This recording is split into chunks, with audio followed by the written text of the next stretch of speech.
back to the exhaust manifold. I got my easy outs in and I screwed this down to the bench just to hold it.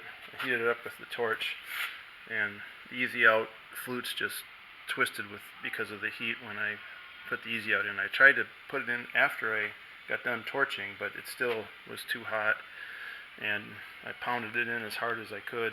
Still didn't work. I tried it cold. There's no chance. So I think I'm resigned to drilling it out now. Okay, a little trouble holding the camera here as I dislocated my shoulder trying to pat myself on the back. But I actually got it. I didn't use an easy out, but I drilled it out, and I went 1/32 smaller than what you're supposed to use for the tap.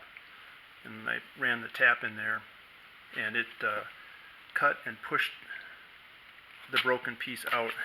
You can see some of the, maybe you can see some of the pieces of the old thread between the bolt, between the hole I drilled and the threads. These pieces came out as I ran the tap in.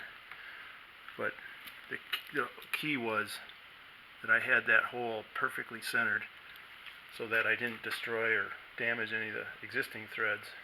And that's not easy to do. You probably saw the jig I made that to hold it straight.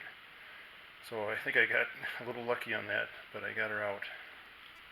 And now I have all the studs in. That is a sight for sore eyes right there.